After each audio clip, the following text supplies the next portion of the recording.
지금부터는 25페이지 한번 보십시오. 7번 원관의 벽에 작용하는 동섬 나와 있습니다. 식은 2-29식입니다. 요거는 평형 방정식을 쓸 필요는 없고 이 공식 형태를 가지고 우리가 어떻게 적용을 시키는가, 관수라 개수로 부분을 가지고 제 그림으로 대입을 시켜 드릴 테니까 이 용도로만 보시면 충분하리라 생각이 됩니다. 여기 관수로가 있었어요. 자, 이 어떤 관로입니다. 이 원형관의 어떤 단면도를 제가 그렸다 보세요. 이 관수로 특징은 무조건 관내 압력이 있습니다. 그러면은 이 관내 압력이죠. 이 관내 압력에 견딜 만한 이 철판의 두께 T를 구하자는 형태입니다. 공식 형태를 적어보니까 T는 2시그마 T A분의 PD라는 부분이죠. 자, 그랬을 때 요 압력에 견딜 만한 철판의 두께 T라는 부분이죠. 이건 관수로 부분이에요. 그러면 제가 개수로 그림을 다시 한번 그려드리면은 요거니 암거 부분이라고 생각하시면 됩니다. 하상이에요. 하상에 어떤 케이블 공사할 때 암거 같은 게 지나간다 생각을 하세요. 그러면은 이 암거의 이런 입체 형상의 이런 단면도만 제가 그려드렸어요. 압력이 어떤 압력이냐, 어떤 압력에 견딜 만한 철판의 두께 T를 구하냐, 이런 부분은 정수압입니다. 이만한 정수압에 견딜 만한 두께 T를 구하겠죠. 이럴 때 압력은 WH라는 정수압 공식이 있죠. 이만한 압력에 견딜 만한 두께냐, 이만한 관내 압력에 견딜 만한 두께냐, 이게 관수로고 개수로 그럼 아닙니까? 두 가지 경우만 보시면 돼요. 그랬을 때는 아주 옛날 부분일 때는 여기에 지름이다, 반지름이다, 요걸 가지고 착각을 일으키는 문제가 몇 번 나왔었는데, 지금은 이 압력 유줄에서 그림에 따라서 요 그림의 압력에 따른 철판의 두께 T다, 요것만 충분히 기억하시면 될 것 같습니다. 최근에도 출제가 되고 있는 부분이니까 저런 부분들은 그림만 몇 개만 풀어보도록 하십시오. 그 다음 8편의 부채입니다. 부채의 정의를 제가 설명을 드리면은 26페이지 한번 보세요. 상단에 몇 줄이 주어졌고 2-30식에도 나와 있고, 그 다음 큰 2번 타이틀에 부채 안정조건에서 대괄호 1번 보니까 용어 설명부터 27페이지까지 계속 서술이 되어 있을 겁니다. 이 개론을 한 번에 설명 다 해드리도록 하겠습니다. 이거를 따로따로 정의를 따라 암기하지 말고, 공식을 따라 암기하지 말고 하나의 개념으로 같이 묶어서 암기하시면은 이 불익의 정의부터 굉장히 이해가 좀 편하실 겁니다. 한 번에 서술을 계속 해드리도록 하겠습니다. 이 불익입니다. 이 불익의 정의는 이렇게 보시면 돼요. 이게 수면입니다. 어떤 물체가 물에 잠겼다 보세요. 그러면 물에 잠긴 체적은 얼마만큼이죠? 요만큼이죠. 요 물에 잠긴 체적만큼의 물의 무게를 부력이라고 생각하시면 됩니다. 즉 수중 부분의 체적이 크면 클수록 우리가 부력이 크게 나간다, 이렇게 보시면 돼요. 그러면 부력의 공식이 B죠. B는 W 곱하기 V라고 되어 있었죠. 이 중에 용어 설명이 중요한 부분이 뭐죠? V가 수중 부분의 체적이라 이겁니다. 요게 V입니다. 수중 부분의 체적. 그럼 물에다가 띄웠으면은 물에서의 단위 중량이에요. 그때 물에서의 부력이 나오겠죠. 기름에다가 집어넣습니까? 기름에 잠긴 만큼의 체적이니까 그때 기름의 단위 중량을 쓰시면은 그 기름에서의 부력을 얻을 수 있더라. 결론적으로 요 V는 수중 부분의 체적을 말하는 거고, 잠긴 체적, 요 W는 그 유체의 단위 중량을 쓰시면은 이 부력을 쉽게 얻으실 수가 있을 겁니다. 요 정의까지 다 해드렸으면은 그 다음에 용어 설명이에요. 요 수면이 있죠. 수면을 향해서 이 부채를 절단 한번 해보세요. 그럼 이 절단되는 면으로 나타나는 어떤 단면적이 보이겠죠. 일어난 단면적을 부양면이랍니다. 부양면. 그 다음 수면에서부터 가장 최고 깊이까지 있죠. 이 깊이까지를 흘수라 하고 있습니다. 그럼 이런 용어 설명 충분히 보실 수는 있고, 또 하나가 실제 우리 부채에 대해 설명을 해드리면은,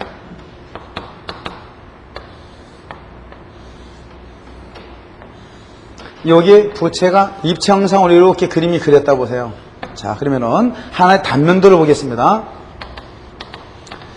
여러분들 전공 서적이나 교재 있는 식으로 이 정의를 무조건 암기하지 마세요. 저랑 정의를 그림을 그려보면은 그게 바로 정의이고 그게 바로 계산 문제 답이라는 겁니다. 이 단면도예요. 이 단면도, 여러분 책받침을 상상해 보십시오.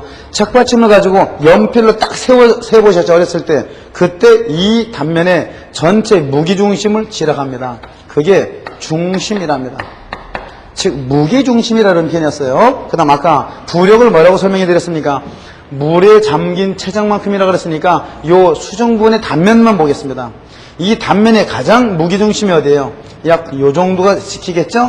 부력의 중심이다. 그래서 부심이라고 합니다. 자, 또 하나는 이 중심과 부심이 있었으면은 경심이라는 게 있었어요. 이 경심이라는 부분은 아무 데서나 다 나올 수가 있습니다. 그럼 경심은 어떻게 잡냐? 결정법을 또 여러분 알아놓으셔야 돼요.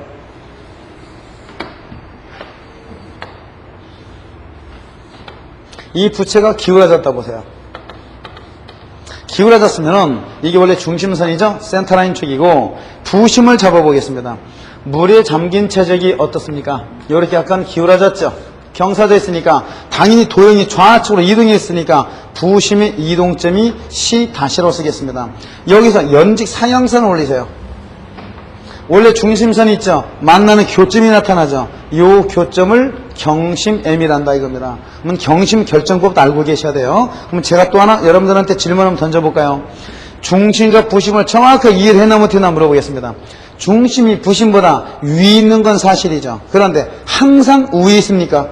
그 말은 잘못된 말이죠. 이게 여러분들 그 오차를 많이 일으키는 몇 번 나왔던 용어 설명상 시험 문제인데 이게 수중물체로 보세요. 예를 들어 잠수함이라고 생각해 보세요.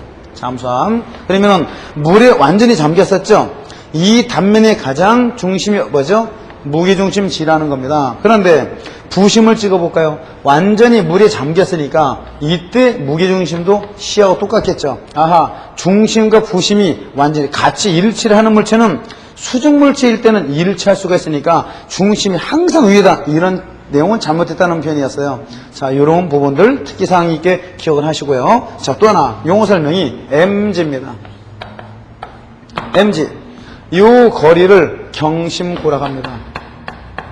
경심고. 그러면은 경심고가 클수록 이 부채는 어떻게 생기냐? 부채는 안정하다. 이렇게 판정이 됩니다. 제가 이것도 유담 해드릴 테니 일단은 공문 형태에서 많이 나왔었죠. 경심고가 클수록 부채는 안정하다. 이런 형태입니다. 그 다음에 우리 교재 공식이 주어졌는데 그 공식 형태가 2-31식부터 34식까지 주어졌네요. 그러면 그 형태를 한 번에 표시 한번 해드리면은 자, V분의 IX가 GC라는 거리보다 이 데이트 값이 더 컸으면은 이 부채는 어떠냐? 안정한 상태가 된다는 겁니다. 이 두 개가 이퀄이다. 두 개 같은 상태라면은 요거는 중립 상태가 되는 거고, 그 다음에 여기가 역부 상태가 됐더라. 그러면 요런 불안정하다는 겁니다. 그러면은 요 경우 공식 하나만 딱 알아놓으면은 나머지 부분들을 전부 다 계산문을 풀 수 있겠죠. 그러면 도대체 안정 조건이 뭔가 한번 볼까요? 자, 여기다가 편심하중을 가했다 보세요. 편심하중을 가했을 때 부채가 기울어졌답니다. 그런데 얘는 오뚜기 아시죠? 오뚜기처럼 부채가 바로 그 보건물이 생겨가지고 얘는 큰 유람선을 생각해 보세요. 사람들이 선탑장에서 하중을 가했으면 부채가 기울어졌겠죠. 그래서 바로 큰 배든 바로 원위치 하겠죠. 이게 안정하다는 경우 예입니다. 그런데 얘는 조그만 여러분들 그 유원지 같은 데 조그마한 배를 생각해 보세요. 중립 상태는 뭐냐? 사람들이 약간 코너 쪽에 앉다 보니까 배가 기울어진 채로 노를 젓는 거 광경 여러분도 해보셨죠? 그랬으면은 요때 크리티컬 이 상태가 중립 상태라는 겁니다. 그럼 불안정한 상태는 뭐냐? 편심하중을 하니까 부채가 바로 전복되는 겁니다. 그럼 이왕이면 부채는 안정할수록 좋겠죠. 설계 조건은 전부 다 안정하다. 요걸 보셔야 되는, 요렇게 설계를 해야겠죠. 이 중에 용어 설명이 요 V가 수중 부분의 체직이라고 써있죠. 물에 잠긴 부분의 체적 쓴다는 거는 여러분 대략적으로 수중 체직이니까 이해를 쉽게 하실 수가 있어요. 근데 IX 요게 용어 설명은 최소 단면 2차 모멘트다. 이런 표현 나왔죠. 그러면 도대체 어디서의 단면 2차 모멘트냐? 이런 건 잘 모르실 거예요. 여기 뭐냐? 아주 구체적으로는 요 설명이 있어요. 아까 제가 부양면을 설명해 드렸었죠. 이 부채를 절단했다 보세요. 이 절단하는 부양면이 나타나겠죠. 그 부양면이 이렇게 보인다 보세요. 부양면이 그림이 뭐 이렇게 두 개가 덮어 써지는데 이 부양면에서 딱 보니까 이게 사각형 단면을 보이겠죠. 이 부양면에서의 최소 단면 2차 모멘트를 쓰시라 이겁니다. 그러면은 사각형의 단면 2차 모멘트는 어떻게 됐죠? 12분의 BH 삼성이죠. 여기 미니멈 최소값이 나오려면은 작은 값에 삼성을 해야지만은 최소값이 떨어지겠죠. 그럼 배를 이렇게 딱 그려놨을 때 어디가 작은 값을 써야 됩니까? 요 폭을 H로 써야 되겠죠.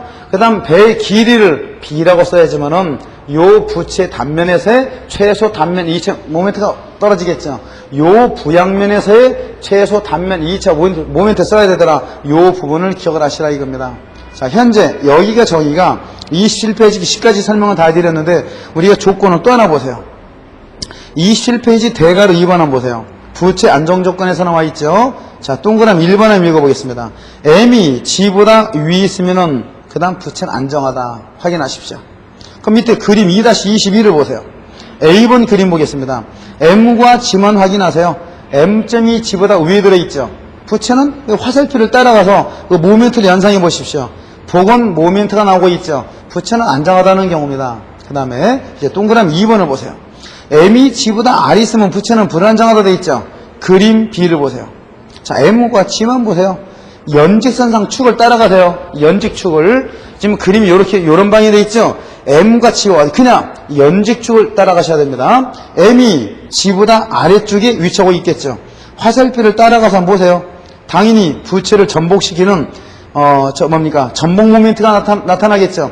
이 부채는 불안정한 경우가 나타날 겁니다. 이런 형태가 기사와 산업기사를 통해서 몇 번 나왔어요. 그러면은 제 결론적으로 계산 형태에서 판정하는 방법이 있고 M과 G의 위치에 따라서 안정, 불안정을 판정할 수가 있다 이겁니다. 이거 정리해 보니까 C는 상관이 없고 M과 G만 보세요. 경심이 무게중심보다 위에 있습니까? 무조건 안정하다는 경우입니다. 그림에서 확인하셨죠? 자, 또 하나, 요 G하고 M을 보니까 경심이 더 밑에 들어있죠? 부채는 무조건 불안하다. 불안정한 경우라 이겁니다. 요 내용도 여러분 기억을 하셔야 될 겁니다.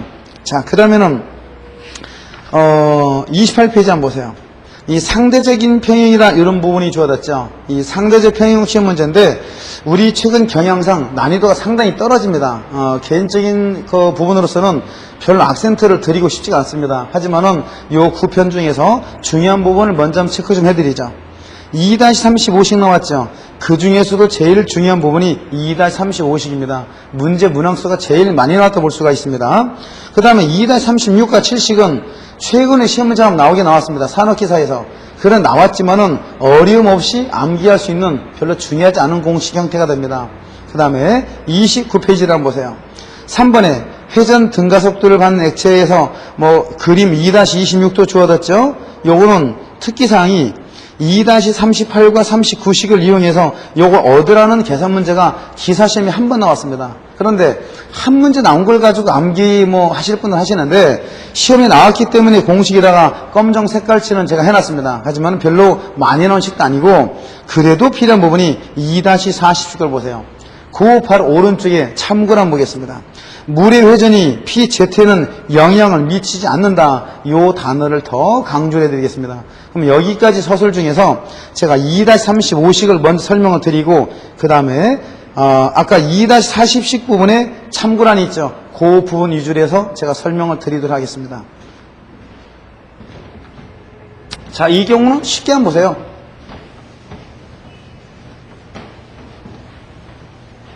그림 형태만 이해를 하시면 돼요. 요만한 어떤 물통이 있었어요.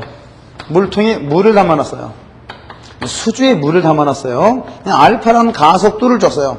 그러면 단위를 쓴다니까 얼마 미터 퍼 세컨 자성을 쓸 수 있겠죠. 그러면 물통에 물이 넘치지 않을 조건이다 그랬으면은 수면은 무조건 좌우가 대칭이죠. 근데 수면이 여기까지만 딱 오겠습니다. 어디까지나 물통의 상단까지만 딱 위치하면은 현재 물은 넘쳐지지 않았죠. 즉 물이 넘치지 않을 정도로 안을 요 물통의 길이 L을 구하라. 요런 형태의 예제라 이겁니다. 그러면 이게 무슨 말이냐? 물통에 물을 담아놓고 발로 팍 찼어요. 찼을 때 물통에 물이 넘치지 않을 물통의 길이를 구하라. 요런 형태라 이겁니다. 그럼 이 각도를 제가 세타로 한번 놓을까요? 그러면 수면은 좌우가 대칭이라고 그랬으니까 요 변의 길이가 두 개가 똑같죠. 그럼 유담 해드리죠. 결론적으로는 탄젠 세타가 G분의 알파예요. 요것만 알고 계시면 됩니다. 그럼 유도는 해드리겠는데 별 중요한 용도가 없어요. 자, 이게 수면이죠. 수면에 물이 정지했을 때 물의 입자는 어디를 향하고 있겠습니까? 지구 중심 방향으로 중력 가속도만큼 작용하고 있겠죠? 알파를 가했으니까 반작용은 마이너스 알파가 나오죠. 힘의 합력을 계산해 보니까 이게 합력선이죠. 요거 계속 연장을 하면은 요 수면과 직각으로 떨어집니다. 기하학에서 이게 세타니까 요게 세타가 떨어지죠. 요 삼각형 생각해 보세요. 탄젠 세타는 밑변분의 높이죠. G분의 마이너스 알파인데 왜 마이너스를 뺐습니까? 자, 마이너스 플러스는 절대값으로 계산하세요. 예를 들어서 알파를 이쪽으로 가한 게 아니라 이쪽으로 알파를 가했다 보세요. 수면 곡수는 이렇게 되면서 부호는 플러스로 나올 거 아니겠어요? 이게 플러스 마이너스 일부러 줄 필요는 없다 이겁니다. 그러면 요 공식에 입증을 했는데 결국 무엇을 대입만 하면 되냐? 탄젠 세타예요. 요 삼각형만 보세요. 탄젠 세타는 밑변분의 높이죠. 요 식에서 요것만 대입만 하면은 요 공식 포맷에서 아주 쉽게 풀어질 수가 있더라는 거예요. 그러면 탄젠 세타를 대입도 한번 해볼까요? 물통의 길이를 L이라고 놨다면은 반쪽 길이는 2분의 1이죠. 2분의 L분의 요 길이를 얻을 수 있어요. 시험 문제가 물통의 요 높이가 주어지고 물통의 최고 높이가 주어져요. 그럼 두 개를 빼면은 요 높이 차를 얻을 수 있겠죠. 밑변분의 높이만 대입만 시키시라 이겁니다.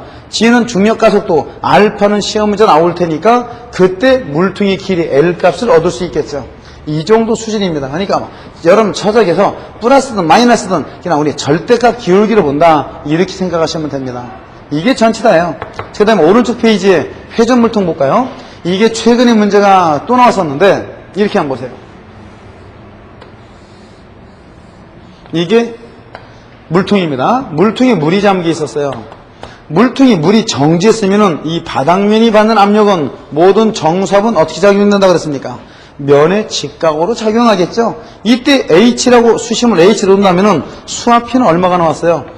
P는 WH가 나오는 건 당연하겠죠. 단면적 당, 간이면적 당이니까 WH 단위가 톤 퍼 미터 스퀘어다 이렇게 볼 수 있겠죠. 이제는 물통을 회전축을 여기가 회전축으로 놓고 오메가라는 각속도로 물통을 돌려보세요. 그럼 물이 따라 돌겠죠? 물이 따라 돌다 보면은 수면 곡선은 이런 형태로 포물선 형태를 나타내고 있을 거예요.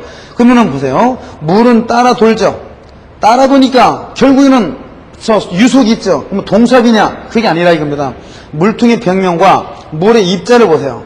물이 결국 따라 도니까 벽면과 물의 입자끼리는 어떻습니까? 서로 상대 속도가 있어요, 없어요? 상대 속도 없으니까 정수역학으로 보더라. 즉 물이 정지할 때나 회전할 때나 물이 정지할 때나 바닥면이 받는 압력은 정수압으로 동일하다. 그게 오른쪽 항이었어요. 그러면 최근에 나왔던 시험 문제가 물통이 막 회전하다가 물이 30%만큼 넘쳤다 보십시오. 정수압은 얼마만큼 감소하겠습니까? 30%만큼 물이 넘쳤으니까 압력도 30%만큼 감소할 수밖에 더 있습니까?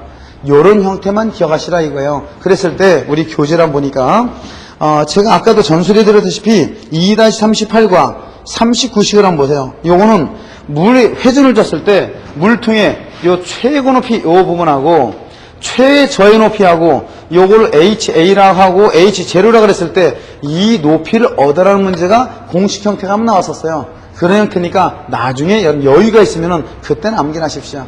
자, 현재 여기까지가 제2장의 정수역 부분을 전부 다 설명을 다 해드렸습니다. 정수역학의 출제 경향은 처음에 말씀드렸다시피 기사 부분도 무시할 수 없는 정도로 나왔지만은 가장 문항수가 많이 나오는 부분은 산업기사입니다. 특히 공면에 작용한 수업이 있죠. 그런 위주로 해서 공부를 아주 많이 하셔야 되는 거고 기사 시험 보시는 분들은 이제 잠시 후에 공부할 다음 절에 공부할 동수역학의 출제 문항수는 제일 많이 나옵니다. 하지만은 정수합도 무시하지 못할 만큼 출제가 되고 있으니까 나름대로 문제를 많이 보셔가지고 좋은 점수를 맞도록 하십시오. 현재까지 제2장 내용이었습니다.